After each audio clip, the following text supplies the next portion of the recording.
كسعذبك قشنتنا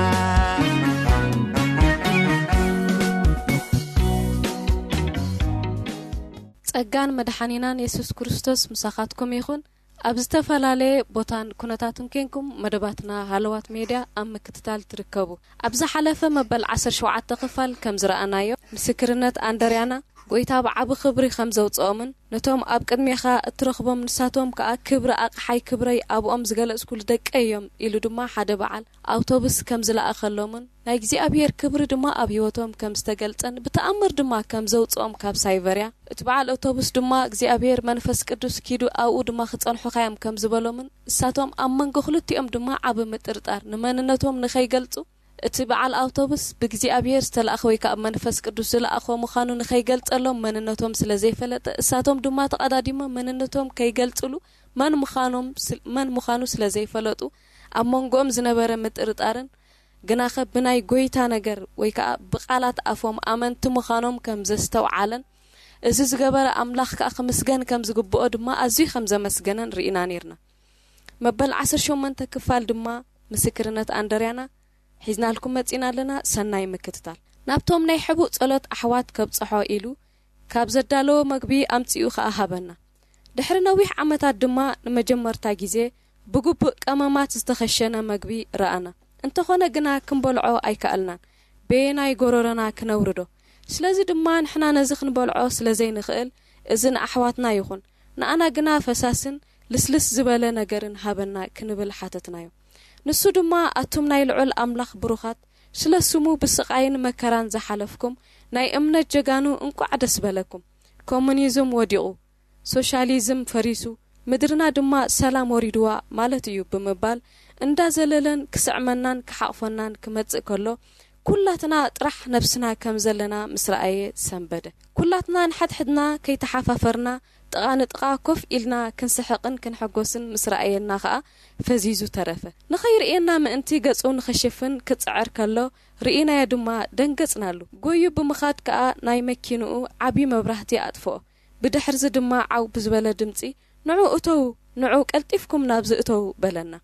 ካብቶም ቅዱሳት ዝተወሰና ምስኣተና ከዓ ነቶም ዝተረፉ ተመሊሱ ከም ዝወስዶም ሓቢሩ ሒዙና ከደ ኣብ ጉዕዞና ድማ ሕብረት ሶቪየት ከም ዝፈረሰት ሚካኤል ጎርባቾቭ ከዓ ሃገር ገዲፉ ከም ዝኸደ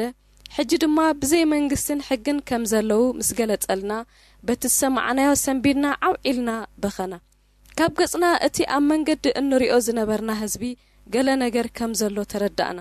ኣብ መንጎኡ ድማ ናበይ ክንከይድ ናብ ገዛ ቅዱሳን ዶ ክወስደኩም ወላስ ናብ ቤት ጸሎት ክወስደኩም ክብል ሓተተና ንሕና ድማ ከምዚ ኢልና እኳ ናብ ገዛ ቅዱሳን ኣይንኸይድን ኢና የግዳስ ናብ ኤምባሲ ወሲድካ ምስቲ ኣምባሳደር ኣራኽበና በልናዮ ብኸምዚ ድማ ናብ ኤምባሲ ስዊድን ንኽወስደና ተሰማማዕና ጥራሕ ነብስና ዝቐምሰለ ኣካልና ሒዝና ኣብ ኣፍ ደገ እቲ ኤምባሲ ምስ በጻሕና እቲ ጀርመናዊ ዋርድያ ዝኾነ ሰብ የለን ንወላ ሓደ ከየእትውን ተነጊሩኒ እዩ ድማ ቀትሪ ክትመጹ ነይርኩም ሕጂ ጸልሚቲ እዩ ስለዚ ተመለሱ በለና ንሕና ድማ ርእስና በመስኮት ናይታ መኪና ቀልቂልና ንሕና ንወላ ሓደ ኣይንደልን ኢና ኣብዚ ቀጽሪ ክንኣቱ ጥራይ ኣፍቅደልና ክንብል ተማሕጸናዮ ንሱ ግና ንኸይንኣቱ ደጋጊሙ በትብረቱ ይኽልክለና ነበረ ኣብ መወዳእታ እቲ ኣውቲስታ ወሪዱ ናብቲ ዋርድያ ቅርብ ኢሉ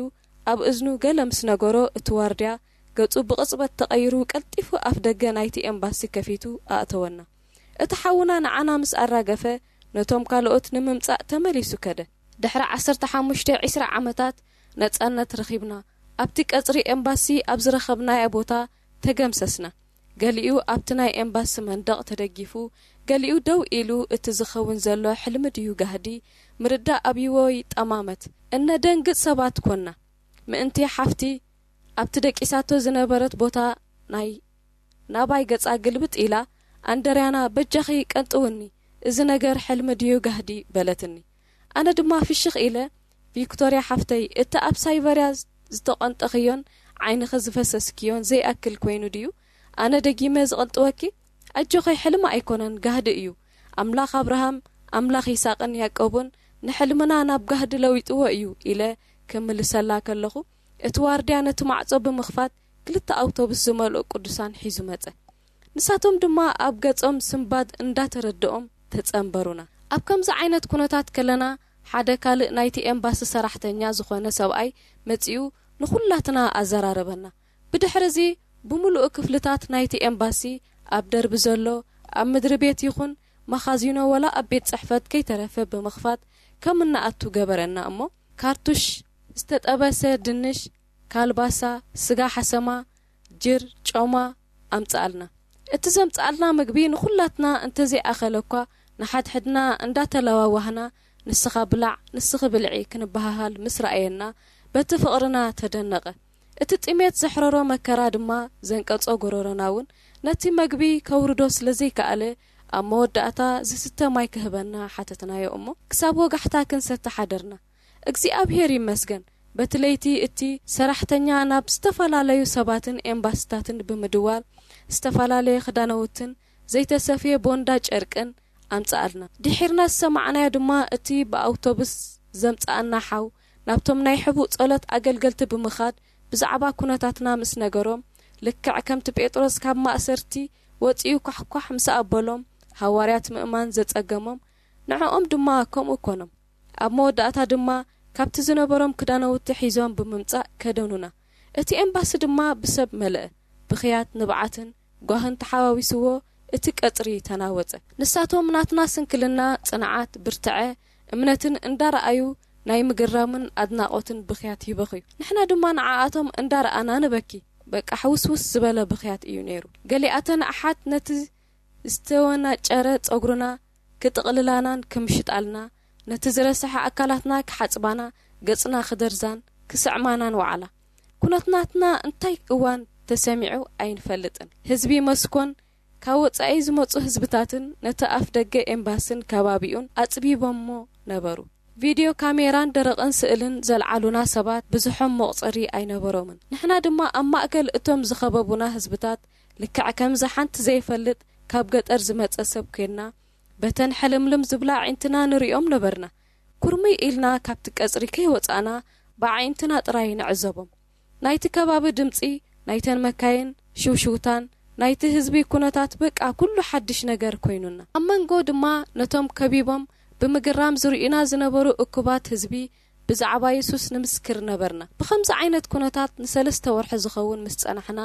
ናይ ስዊድን ኖርዌይን ካናዳን ካልኦት ዘይተገልጹልና ገበርቲ ሰናይ መንግስታትን ናበይ ሃገራትን ብምውሳድ ናይ ሙሉእ ዜግነት መሰል ክህባና ከም ዝወሰና ተነገረና ብድሕሪዚ ድማ ሓካይም መዓልታዊ እንዳመጹ ናይ ጥዕና ምርመራ ክገብሩልና ጀመሩ ወንጌላውያን ናይ ዝተፈላለዩ ሃገራት ፓስፖርትታትን ናይ ስነ ልቦና ክኢላታትን ናይ ሳይኪያትሪስን እንዳመጹ ኣእምሮና ንምቕያር ከመዕዱና ጀመሩ ንሕና ዘሰልችወና ድማ እዚ እዩ ዝነበረ ከመይሲ እቲ ኩሉ ኣባና ዝወረደ ብናይ ኮሙኒስታውያን ስልጣን ጥራይ ዘይኮነስ ፍቓድ ኣምላኽ ኮይኑ ኣብቲ መከራን ስቃይን ክርስቶስ ምእንቲ ክንካፈል ምዃኑ ስለዝተረዳኣና ኣብ ልዕሊ ወላ ሓደ ቂምታ ዝበሃል ኣይነበረና ንሳቶም ግና ኣይትቀየሙ እዚ ታሪኽ ከዓ ንወላ ሓደ ኣይተውርዩ ይብሉና ነበሩ ንሕና ድማ እቲ ዝረኣናዮን ሰማዕናዮን እቲ ዝበጽሓናን ኩሉ ገለ ከይትረፍና ክንምስክር ኢና ኣብ ልዕሊ ወላ ሓደ ይኹን ግና ቂምታ ዝበሃል ይብልና ንብሎም ነበርና ሎሚ ነቲ ሓድሽ ህይወት እንዳለመድናዮ ንኸይድ ኣለና ክዳን ተኸዲና ኣለና መግቡን ወላ ኳ ብዙሕ ኣይኹን እምበር ብግቡእ ክንምገብ ጀሚርና ኣለና ወግዓ ኣይተርፍን እዩ እሞ ካብ ቦት እውን ተዋሂቡልና ን20 ዓመታት ዝኸውን ረሲዕንያ ዝነበርና ሕጂ ጀሚርናዮ ኣለና መልጎም ናይ ካምቻና ምልጎም ክሳዕ እንስእን ረሲዕናዮ ነበርና ሙሉእ ሕክምና ተገይሩልና እዩ እቲ ንዓመታት ኣዚና እንጾምኦ ዝነበርና ቃል ኣምላኽና እውን ሎሚ ከም ድሌትናን ባህግናን ንምገቦ ኣለና እወ ጎይታ ታሪኽ ምቕያር ይኽእለሉ እዩ እሞ